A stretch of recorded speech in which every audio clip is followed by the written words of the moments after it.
আচ্ছা, তরমুজ থেকে এত সুন্দর একটা সোনার তরমুজের গাছ হয়েছে। এই সোনার তরমুজগুলো এখন থেকে তোমরা বাজারে বিক্রি করতে পারবে।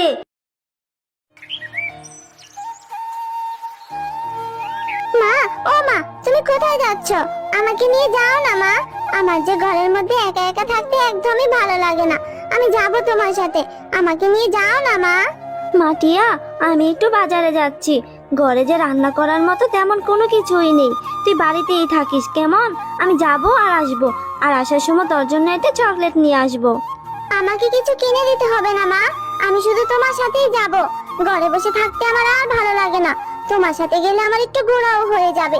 এমনিও তুমি আমাকে কোথাও ঘুরতেও নিয়ে যাও না। তোমার সাথে নিয়ে যাও না মা। ও মা, নিয়ে যাও না। মারে, বাহিরে তো অনেক রোদ পড়েছে। এই রোদের মধ্যে বাহিরে গিয়ে তুই কি করবি বল? তার চেয়ে ভালো তুই ঘরের মধ্যেই থাক মা। তাছাড়া আমার হাতেও তেমন বেশি টাকা নেই যে তুই দোকানে গিয়ে কিছু চেয়ে বসলে কিনে দিব। তারপর শেফালি শিয়ালিনী টিয়াকে নিয়ে বাজারে চলে যায়। টিয়ার মা যখন বাজার করছিল তখন টিয়া বাঘ মামার দোকানের তরমুজগুলোর দিকে ড্যাব ড্যাব করে তাকিয়েছিল আর মাকে বলে, মা, ও মা, দেখেছো? বাঘ মামা ওইদিকে তরমুজ বিক্রি করছে। কত সুন্দর পাকা পাকা তরমুজ, কত সুন্দর সুগন্ধ বের হচ্ছে। ও মা, মা, আমার যে তরমুজ খেতে খুব ইচ্ছে করছে। আমাকে একটা তরমুজ কিনে দাও না মা।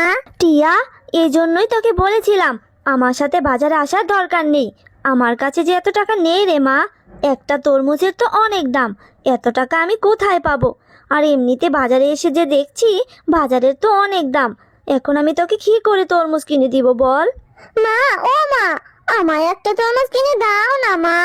আমার যে খুব তরমুজ খেতে ইচ্ছে করছে। দাও না মা, দাও না। হয়েছে হয়েছে, আর ডং করতে হবে না। চল দেখি বাঘ মামা বাকিতে একটা তরমুজ দেয় কিনা, তাহলে আজকে কিনে দিব, নয়তো অন্য দিন। বাঘ মামা, আপনার দোকানে তরমুজগুলো তো খুবই সুন্দর। আমাকে কি একটা তরমুজ বাকিতে দিবেন? আমি আপনাকে 2 দিনের মধ্যেই টাকা পরিশোধ করে দিব। এখন যে আমার হাতে কোনো টাকা নেই। আরে শেফা, তরমুজ খেতে এসেছিস, তাও আবার বাকিতে? বাকিতে কোনো তরমুজ নেই। যদি আমার দোকানে তরমুজ খেতে মন চায় তাহলে আমাকে নগদ 500 টাকা দিতে হবে। আর টাকা দিলেই আমি তোকে তরমুজ দিয়ে দিব। আমার দোকানে বাকিতে কোনো তরমুজ নেই। বর্তমানে কিন্তু তরমুজের অনেক দাম। বাকিতে একটা তরমুজও দেওয়া যাবে না। বাঘ মামা, আপনি এইভাবে কেন বলছেন? আমি তো খারাপ কিছু বলিনি, শুধু বলেছি বাকিতে একটা তরমুজ দিতে। আমি 2 দিনের মধ্যেই আপনার টাকাটা পরিশোধ করে দিব। আমার হাতে যে এখন টাকা নেই। টাকা থাকলে তো আমি নগদ টাকা দিয়েই তরমুজটা নিতাম। দিন না বাঘ মামা একটা তরমুজ। আমার মেয়েটার যে তরমুজ খেতে বড্ড ইচ্ছে করছে বাঘ মামা। দিন না বাকিতে একটা তরমুজ। এই শেফা, তোকে তো আমি আগেই বলেছি আমার দোকানে বাকি টাকিতে কিছু দিতে পারবো না। নগদ টাকা দে, তারপরে তরমুজ নিয়ে যা, নয়তো আমার দোকানের সামনে থেকে যা তো। দিন না বাঘ মামা, এমন কেন করছেন? আমার ছোট্ট মেয়েটা তরমুজ খেতে মন চেয়েছে। আমার কাছেও তো টাকা নেই। আমি আপনাকে 2 দিনের মধ্যেই টাকাটা পরিশোধ করে দিব। আর আপনি আমার সাথে এমন খারাপ ব্যবহার কেন করছেন? টিয়ার বাবা বেঁচে থাকতে আপনাকে কতই না সাহায্য করেছে, সেই সব কি আপনি ভুলে গেছেন? আরে শেফা, কে আমাকে কখন সাহায্য করেছে সেটা তো আমার মনে রাখার দরকার নেই। আমি তোকে বাকিতে একটা তরমুজও দিব না। এখান থেকে চলে যা বলছি। এরপর শেফা শিয়ালিনী তার মেয়েকে নিয়ে মন খারাপ করে সেখান থেকে বাড়ি চলে আসে। মা, তোমার রান্না হতে তো এখনো অনেক সময় বাকি আছে। আমি ততক্ষণে একটু ঝুমার সাথে খেলা করে আসি। তাড়াতাড়ি খেলা করে চলে আসবো। টিয়া, তুই না একটু আগে বললি তোর ভীষণ খিদে পেয়েছে? এত খিদে নিয়ে তুই কি করে খেলবি রে মা? একটু পরেই যাস রে মা, তুই বরং খাবারটা খেয়ে যা। না মা, আমি তাড়াতাড়ি চলে আসবো। আর তুমি মন খারাপ করে থেকো না মা। আমি জানি তুমি আমাকে তরমুজ কিনে দিতে পারোনি বলে তোমার ভীষণ মন খারাপ। তুমি মন খারাপ করে থেকো না মা। আমি আর তরমুজ খেতে চাইবো না। আমার মেয়েটা তো দেখছি খুব বুদ্ধি হয়েছে, তাই না? মায়ের মন খারাপও বুঝে গেছিস। আচ্ছা ঠিক আছে রে মা, আমার টাকা হলে আমি তোকে আগে তরমুজ কিনে খাওয়াবো।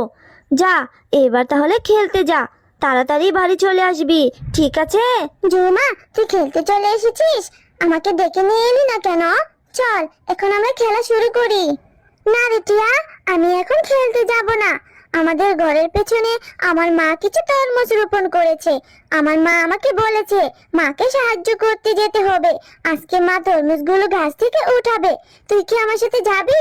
তুই গেলে তুই আমার মাকে সাহায্য করতে পারবি। চল আমার সাথে আমাদের বাড়িতে যাই। ঠিক আছে, তাহলে আমিও তোর সাথে যাব, গিয়ে তোর মাকে সাহায্য করব। তাহলে তোর মা যদি আমাকে একটা তরমুজ দেয় তাহলে আমি তরমুজ খেতে পারবো। মা, তোমার কি তরমুজ পাড়া হয়েছে? আমাকে একটা তরমুজ দাও। দেখো মা, আমি টিয়াকেও আমার সাথে করে নিয়ে এসেছি। টিয়ারও নাকি তরমুজ খেতে ভীষণ মন চাইছে। দাও মা, আমরা দুইজনে বসে তরমুজ খাই। আজ আর তরমুজ পারবো না রে ঝুমা, যা তরমুজ পেরেছি তা দিয়ে আমাদের হয়ে যাবে। আর তুই টিয়াকে বলছিস তরমুজ দেওয়ার কথা? জানিস তরমুজের এখন কত দাম? আমি এই তরমুজগুলো বাজারে বিক্রি করব, আর বাজারে বিক্রি করে ভালো একটা টাকাও পাওয়া যাবে। ওকে কেন আমি ফ্রিতে তরমুজ দিব বল? কাকিমা, তোমাদের গাছে কত তরমুজ ধরেছে, আর কত বড় বড় তরমুজ। আমাকে ছোট্ট একটা তরমুজ দাও না গো কাকিমা। আমার মায়ের যখন টাকা হবে তখন আমি তোমাকে তরমুজের টাকাটা দিয়ে যাব। আমার যে খুব তরমুজ খেতে ইচ্ছে করছে গো কাকিমা। টিয়া, তোদের মতো গরিবদেরকে নিয়ে না আর পারা যায় না। আমার মেয়েকে পটিয়ে চলে এসেছিস তাই না? আমি তোকে তরমুজ দিতে পারবো না। ও মা, আমাদের গাছে তো অনেক তরমুজ ধরেছে, তাহলে তুমি টিয়ার সাথে এমন ব্যবহার কেন করছো? ওকে একটু তরমুজ দাও না মা। ওরা তো অনেক গরিব, ওরা টাকা কোথায় পাবে তরমুজ কিনে খাওয়ার জন্য? দাও না গো মা একটু তরমুজ। আচ্ছা ঠিক আছে ঝুমা, তুই যেহেতু এত করে বলছিস, ওকে কি করে খালি হাতে ফিরিয়ে দেই? এই যে টিয়া, দেখ আমার পাশে একটা তরমুজ রয়েছে। এই তরমুজের অর্ধেকটা একটু পচে গেছে। যা, এটা নিয়ে তুই বাড়ি চলে যা। এর থেকে কিছু ভালো বের হলে খেয়ে নিস। যা যা, এখন এটা নিয়ে বাড়ি চলে যা তাড়াতাড়ি। আচ্ছা ঠিক আছে কাকিমা, আমি তাহলে এই তরমুজটাই বাড়ি নিয়ে যাই। মাকে গিয়ে বলবো এই তরমুজটা কেটে দিতে, তারপর কিছু ভালো বের হলে আমি মজা করে খাবো। এরপর টিয়া সেই পচা তরমুজটা নিয়ে বাড়িতে চলে আসে। মা দেখো, জুমার মা আমাকে এই তরমুজটা দিয়েছে। এই তরমুজটার একটু পচা, তুমি এই তরমুজটা কেটে দাও না মা। কাটলে তো আর ভেতর থেকে একটু ভালো বের হবে, তারপর আমি এই তরমুজটা খাবো। টিয়া, আমি কখন থেকে তোর জন্য খাবার নিয়ে বসে আছি, আর তুই কি না ঝুমার মায়ের কাছ থেকে একটা পচা তরমুজ নিয়ে চলে এসেছিস? এক্ষুনি এই তরমুজটা ফেলে দে বলছি। ও মা, পুরো তরমুজটা তো নষ্ট না, তুমি কাটো না তরমুজটা। কাটলে তো এর থেকে একটু ভালো অংশ বের হবে। তুমি আমাকে কেটে দাও না গো মা, আমি ভালো তরমুজটুকুই খাবো। এইভাবে যে করিস না রে মা, এই পচা তরমুজ খেলে তোর পেট খারাপ হবে, আর পেট খারাপ হলে তোকে আবার ডাক্তারের কাছে নিয়ে যেতে হবে। এমনিতেই আমার হাতে টাকা নেই, আর তাছাড়া ডাক্তারের কাছে গেলে তোকে ইঞ্জেকশনও দিবে। যা মা, তুই এই পচা তরমুজটা ফেলে দিয়ে আয়। টাকা হলে আমি তোকে ভালো একটা তরমুজ কিনে দিব। আচ্ছা ঠিক আছে মা, আমি অসুস্থ হয়ে ইঞ্জেকশন দিতে চাই না। আমি এক্ষুনি পচা তরমুজটা ফেলে দিচ্ছি। আমার ইঞ্জেকশন দেখলে তো বড্ড ভয় করে। এরপর টিয়া সেই পচা তরমুজটা নিয়ে তাদের বাড়ির পাশের পুকুরে ফেলে দেয়। আরে আরে, এই পুকুরে এত সুন্দর সোনার তরমুজের গাছ কোথায় থেকে এলো? মা, ও মা, এদিকে আসো না। দেখো মা, আমাদের পুকুরে কত সুন্দর সোনার তরমুজের গাছ হয়েছে। কালকে যে আমি পচা তরমুজটা ফেলে দিয়েছিলাম, সেখান থেকে হয়তো এত সুন্দর সোনার তরমুজের গাছ হয়েছে। মা, টিয়া, তোমরা মা ও মেয়ে অনেক ভালো, তাই তোমার ফেলে দেওয়া পচা তরমুজ থেকে এত সুন্দর একটা সোনার তরমুজের গাছ হয়েছে।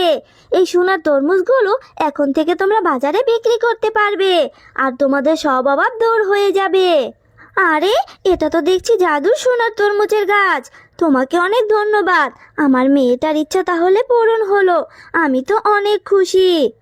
মা, এই জাদু সোনার তরমুজ গাছটা তো অনেক ভালো। এখন থেকে তোমাকেও আর কষ্ট করতে হবে না। তুমি এই সোনার তরমুজগুলো বিক্রি করে অনেক টাকাই পাবে।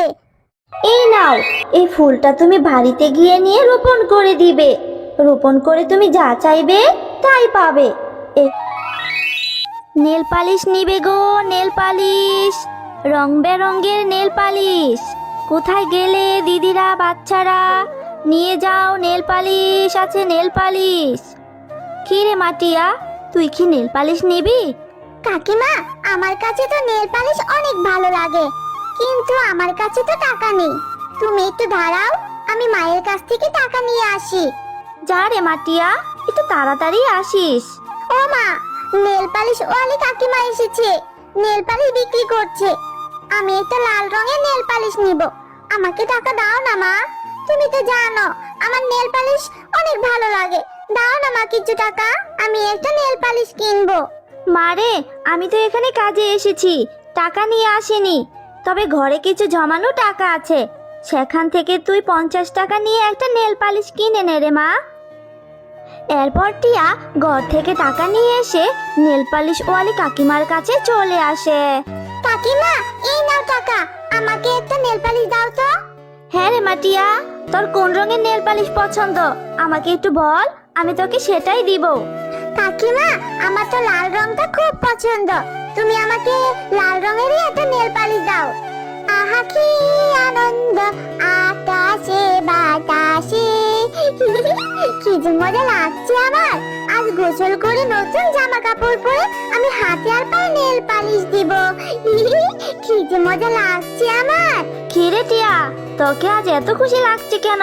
গান গেয়ে তো গলাটা একেবারে ফাটিয়ে দিচ্ছিস, তাই এত খুশি কেন? আজকে আমি অনেক খুশি, আজকে আমি আমার পছন্দের একটা লাল রঙের নেল পালিশ কিনেছি, এই জন্যই তো গোসল করছি। গোসল করে সুন্দর করে সেজে গুজে নেল পালিশ লাগাবো। আরে আরে, তাই তো দেখছি, নেল পালিশটা তো খুব সুন্দর। আচ্ছা, তুই তো পানিতে গোসল করছিস, তুই কি পানিতে ডুব দিতে পারিস? তা দেখি তো, একটু ডুব দিয়ে দেখা তো আমাকে। এই তো দেখো, আমি ডুব দিতে পারি। আশেপাশে তো কাউকে দেখতে পাচ্ছি না, আর টিয়া তো ডুব দিয়েছে। আমি বরং নেল পালিশটা নিয়ে এক্ষুনি চলে যাই। আরে, মুন্নি কাকিমা কোথায় গেল? আর আমার নেল পালিশটাই বা কোথায় গেল? তাহলে কি কাকিমা আমার নেল পালিশটা নিয়ে পালিয়ে গেল? মা, ও মা, মুন্নি কাকিমা আমার লাল রঙের নেল পালিশটা নিয়ে গেছে, এখন আমি কি করব? তুমি এক্ষুনি মুন্নি কাকিমার বাড়ি গিয়ে আমার নেল পালিশটা নিয়ে আসো। আমি কি করব, আমার নেল পালিশটা নিয়ে গেল। আচ্ছা মা, তুই আর কাঁদিস না, চল এক্ষুনি মুন্নি বাবির বাড়িতে যাই। আহ, কি যে আনন্দ লাগছে আমার। আজকে এতদিন পরে কত সুন্দর একটা নেল পালিশ চুরি করেছি। আজকে তো আমি 2 হাত 2 পা ভরে নেল পালিশ লাগাবো। এই টিয়াটাকে বোকা বানিয়ে আমি কি সুন্দর একটা জিনিস চুরি করতে পেরেছি। আহ, কি যে আনন্দ লাগছে আমার। মুন্নি বাবি কি বাড়িতে আছো? একটু বাহিরে আসো। কি রে সাফা, এইভাবে আমার বাড়িতে এসে ডাকাডাকি করছিস কেন? ডাকবো না তো কি করব মুন্নি বাবি? তুমি আমার এইটুকু মেয়ে নেল পালিশটা চুরি করেছো কেন? মেয়েটা আমার কখন থেকে কান্নাকাটি করছে, তাড়াতাড়ি নেল পালিশটা দিয়ে দাও বলছি। দেখ সাফা, আমার বাড়িতে এসে আমার নামে মিথ্যা কথা বলবি না বলছি। আমি কোনো নেল পালিশ আনিনি, আমার নামে মিথ্যা কথা কেন বলছিস? এইভাবে বাহানা করে লাভ নেই ভাবি, তুমি আমার মেয়েটা নেল পালিশ এনেছো, আর আমার মেয়ে কখনো মিথ্যা কথা বলে না।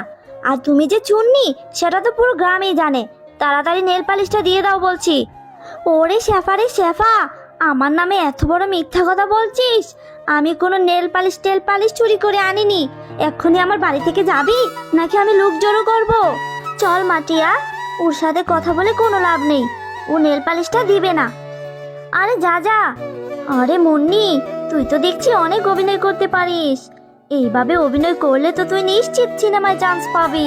থাক মাটিয়া, আর কান্না করিস না, আমি কাজে যাই। কত দেরি হয়ে গেল কাজে যেতে। কাজ না করলে কিভাবে সংসারটা চলবে? তোর তো বাবা নেই, কত কষ্ট করে আমাকে সংসারটা চালাতে হয়। এখনো তো কাজের টাকাটা পাইনি। মাস শেষে যখন টাকা পাবো তখন তোকে আমি একটা নেল পালিশ কিনে দিব। তবু তুই আর কান্না করিস না রে মা। তুই কান্না করলে যে আমার অনেক কষ্ট লাগে। তুই দেখিস মা, মুন্নি বাবি একদিন না একদিন ঠিক ওর পাপের শাস্তি পাবে।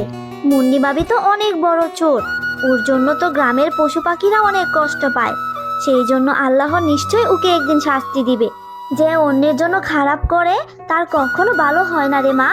তুই এখন বাড়িতে চলে যা রে মা, আর কান্না করিস না। এরপর টিয়া বাগানে চলে যায় ফুল তুলতে। আজকে আমার মনটা ভীষণ খারাপ, তাই কিছুই ভালো লাগছে না। তাই তো আমি কিছু ফুল নিয়ে বাড়িতে গিয়ে মালা গাঁথবো। টিয়া, টিয়া, কে ডাকে আমায়? এই যে আমি, ফুলের রানী। তুমি আমাকে ছিঁড়ো না, আমাকে ছিঁড়লে যে অনেক কষ্ট পাবো। আমি তো ফুল ছিঁড়তে চাই না, কি করব বলো? আজকে যে আমার মনটা ভীষণ খারাপ, তাই এসেছি কিছু ফুল ছিঁড়ে নিয়ে মালা গাঁথবো বলে। ও আচ্ছা, কেন তোমার মন খারাপ শুনি? তারপর টিয়া ফুলকে সব কথা খুলে বলে।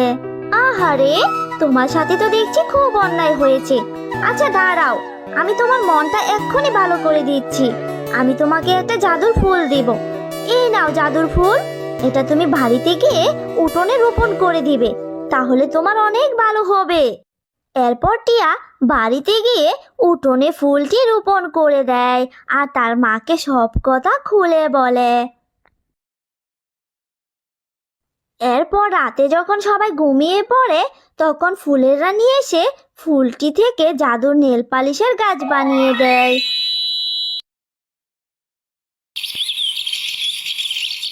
মা, দেখো আমাদের উঠোনে কত সুন্দর একটা নেল পালিশের গাছ হয়েছে, আর গাছে কত রং বেরঙের নেল পালিশও ধরেছে। হ্যাঁ রে মা টিয়া, সত্যিই তো দেখছি ফুলটি থেকে কত সুন্দর একটা নেল পালিশের গাছ হয়েছে। টিয়া, তুমি খুব ভালো মেয়ে, এর জন্যই আমি তোমাকে জাদুর নেল পালিশের গাছটা উপহার দিলাম। তুমি এখন থেকে যত খুশি নেল পালিশ দিতে পারবে। তোমার যখন যেটা মন চাইবে তুমি তখন সেটাই দিতে পারবে। এই গাছ থেকে কখনো নেল পালিশ শেষ হবে না, আর তোমরা এইগুলো বাজারে বিক্রিও করতে পারবে। আর তখনই মুন্নি চুপি চুপি ফুলের রানীর সমস্ত কথা শুনে ফেলে। আরে আরে, এটা আমি খেয়ে দেখলাম কত নেল পালিশ, তাও আবার নানা রঙের নেল পালিশ। আমার তো সবগুলো নেল পালিশই লাগবে। আজকে তো আমি সবগুলো নেল পালিশই চুরি করে নিয়ে আসবো। আরে বাহ, কত সুন্দর নেল পালিশের গাছ! আমি কোনটা রেখে যে কোনটা নিব আমি তো কিছুই বুঝতে পারছি না।